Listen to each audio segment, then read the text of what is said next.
Hi everyone, welcome to another current affairs session by Civils 360 IAS Academy. ഇന്ന് നമ്മൾ നോക്കാൻ പോകുന്നത് എക്കണോമിക്സിലൊരു ടോപ്പിക്കാണ്, that is foreign direct investment അല്ലെങ്കിൽ FDI എന്ന് പറയുന്ന ടോപ്പിക്കാണ്. ഇത് ആക്ച്വലി ശരിക്കും PYQയിലുള്ള അല്ലെങ്കിൽ അത്രയും തന്നെ ഇമ്പോർട്ടൻ്റ് ആയിട്ടുള്ളൊരു ടോപ്പിക്കാണ് FDI അല്ലെങ്കിൽ ഫോറിൻ ഡയറക്റ്റ് ഇൻവെസ്റ്റ്മെൻറ്റ് എന്ന് പറയുന്നത്. As a name suggest, FDI എന്ന് പറഞ്ഞു കഴിഞ്ഞാൽ ഒരു ഫോറിൻ കൺട്രിയിൽ നിന്നും നമ്മുടെ കൺട്രിയിലേക്ക്, it's not just about India, ഒരു കൺട്രിയിലുള്ള ഒരു സിറ്റിസൺ, ഒരു കൺട്രിയിലെ ഒരാൾ അല്ലെങ്കിൽ ഒരു ബിസിനസ് വേറൊരു കൺട്രിയിലെ ബിസിനസ്സിൽ ഇൻവെസ്റ്റ് ചെയ്യുന്നു, അതാണ് ഫോറിൻ ഡയറക്റ്റ് ഇൻവെസ്റ്റ്മെൻറ്റ് എന്ന് പറയുന്നത്. ഇനി അങ്ങനെ ചെയ്യുന്ന എല്ലാ ഇൻവെസ്റ്റ്മെൻറ്റും FDI ആണോ? അല്ല. അങ്ങനെ ചെയ്യുന്ന ഇൻവെസ്റ്റ്മെൻറ്റിൽ ആ ചെയ്യുന്ന ഇൻവെസ്റ്റ്മെൻറ്റിൻ്റെ ഇൻറ്റൻസിറ്റി എന്ന് പറയുന്നത് 10% കുറവ് ഷെയർ ആണ് പർച്ചേസ് ചെയ്യുന്നതെന്നുണ്ടെങ്കിൽ നമ്മൾ അതിനെ FPI അല്ലെങ്കിൽ ഫോറിൻ പോർട്ട്ഫോളിയോ ഇൻവെസ്റ്റ്മെൻറ്റ് എന്നാണ് പറയുന്നത്. ഓക്കെ, അപ്പോൾ 10% കുറവ് ഷെയർ ആണ് പർച്ചേസ് ചെയ്യുന്നതെങ്കിൽ നമ്മൾ അതിനെ FPI എന്ന് പറയും. At least 10% or greater than or equal to 10% ആണെങ്കിൽ നമ്മൾ അതിനെ FDI അല്ലെങ്കിൽ ഫോറിൻ ഡയറക്റ്റ് ഇൻവെസ്റ്റ്മെൻറ്റ് എന്ന് പറയും. ഇനി അതുകൊണ്ട് തന്നെ നമുക്ക് എന്ത് പറയാം, ഈ FDI അതായത് ഗ്രേറ്റർ ദാൻ 10% ഷെയർ അക്വയർ ചെയ്യാൻ ശ്രമിക്കുന്നു എന്ന് പറയുമ്പോൾ അവിടെ എന്താണ്, നമുക്കൊരു മാനേജ്മെന്റ് അല്ലെങ്കിൽ ഒരു ഓണർഷിപ്പ് കൺട്രോൾ ആഗ്രഹിക്കുന്നവരായിരിക്കും കൂടുതൽ ഷെയർസ് പർച്ചേസ് ചെയ്യുന്നത്, അല്ലേ? അപ്പോൾ അവിടെ നമുക്ക് എന്താ പറയുക, അതൊരു ലോങ് ടേം ഇൻവെസ്റ്റ്മെന്റ് എന്നുള്ള രീതിക്കാണ് FDIs കൂടുതൽ ചെയ്യാറ്.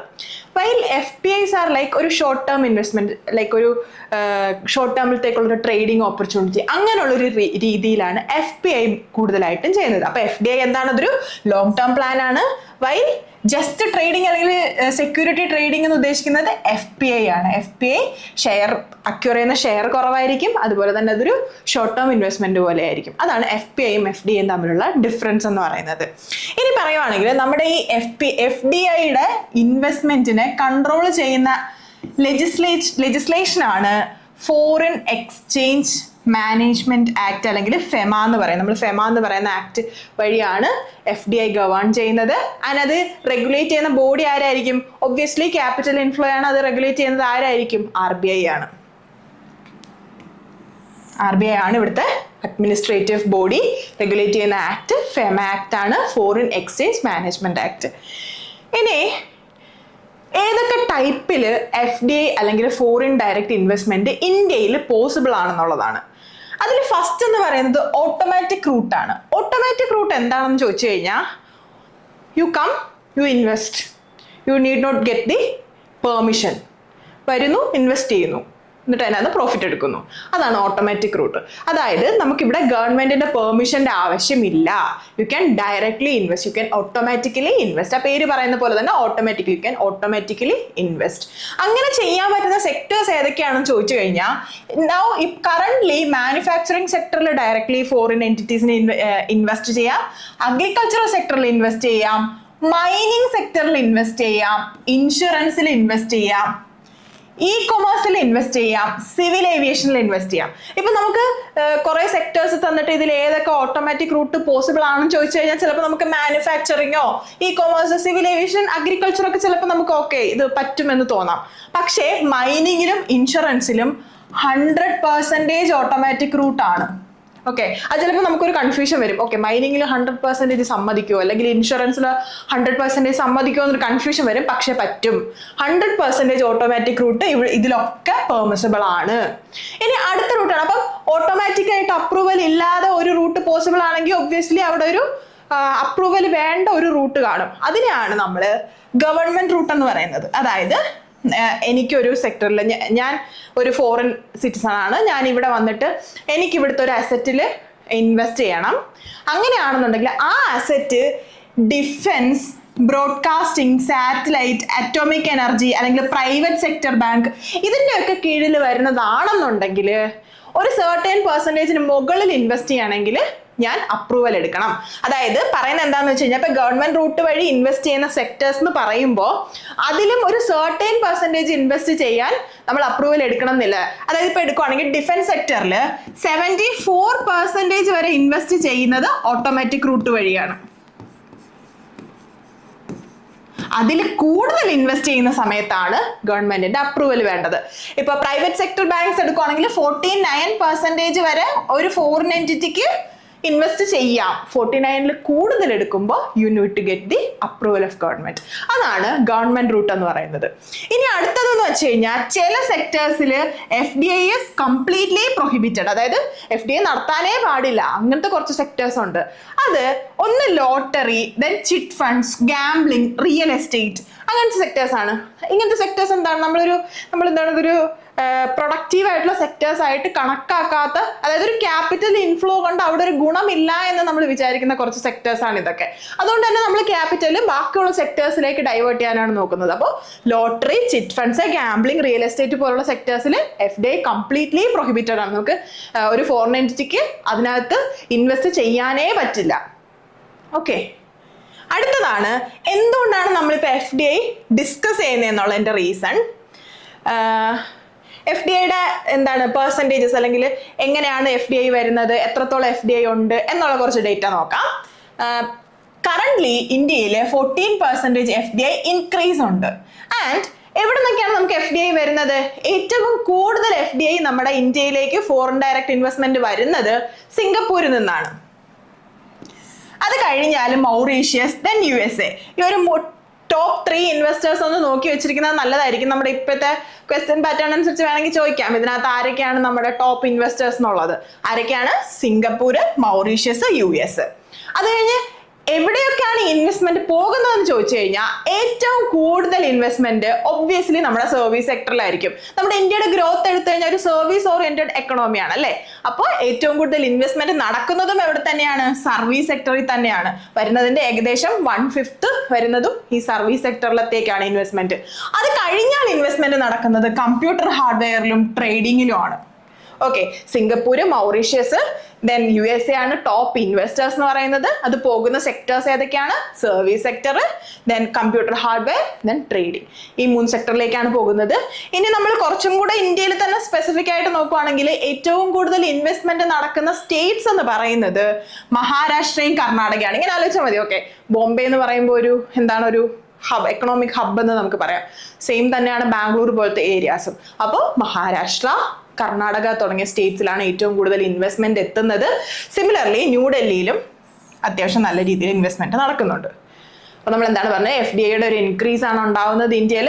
അബൌട്ട് 14% ഇൻക്രീസ് ഉണ്ട് ഇപ്പോൾ. അതേപോലെ തന്നെ വരുന്ന ടോപ്പ് ഇൻവെസ്റ്റേഴ്സ് ആരൊക്കെയാണ്? സിംഗപ്പൂര്, മൗറീഷ്യസ്, US ആണ്. ഇവർ ഇൻവെസ്റ്റ് ചെയ്യുന്നത് എവിടെയൊക്കെയാണ്? സർവീസ് സെക്ടറിലും കമ്പ്യൂട്ടർ ഹാർഡ്വെയറിലും ട്രേഡിങ്ങിലും ആണ്. അതേപോലെ തന്നെ സ്റ്റേറ്റ്സ് നോക്കുവാണെങ്കിൽ മഹാരാഷ്ട്ര, കർണാടക പോലത്തെ സ്റ്റേറ്റ്സിലാണ് കൂടുതലും ഫോറിൻ ഡയറക്റ്റ് ഇൻവെസ്റ്റ്മെന്റ് വരുന്നത്. ഇനി 2020 ഒരു പ്രസ് നോട്ട് ഉണ്ടായിരുന്നു. ആ പ്രസ് നോട്ട് വരാനുള്ള റീസൺസ് എന്തൊക്കെയായിരുന്നു എന്ന് വെച്ച് കഴിഞ്ഞാൽ COVID-19 പാൻഡമിക് വരുമ്പോൾ എന്ത് പറ്റും? നമ്മുടെ എക്കോണമി ഫുൾ ഒരു ഡെഡ് സ്റ്റേറ്റിൽ, ഒരു സ്റ്റാഗ്നേറ്റഡ് സ്റ്റേറ്റിലാവും അല്ലേ. അപ്പോൾ ചില countries may try to grab that opportunity. അത് ഏറ്റെടുത്തിട്ട് നമ്മുടെ സ്ലോ ആയിട്ടുള്ള കമ്പനീസിനെ ഏറ്റെടുത്ത് ഗ്രോത്ത് ചെയ്യാമെന്ന് പറഞ്ഞിട്ട് കമ്പനീസിനെ ഏറ്റെടുക്കാൻ സാധ്യതയുണ്ട് അല്ലേ. അപ്പൊ അങ്ങനത്തെ ഒരു ഓപ്പർച്യൂണിറ്റി എക്സ്പ്ലോയിറ്റേഷൻ തടയാൻ വേണ്ടിയിട്ടും പിന്നെ ഗൽവാൻ അറ്റാക്ക് നടന്നതിൻ്റെ ഒക്കെ ബേസിസിലും ഇന്ത്യ ഒരു പ്രസ് നോട്ട് കൊണ്ടുവന്നു.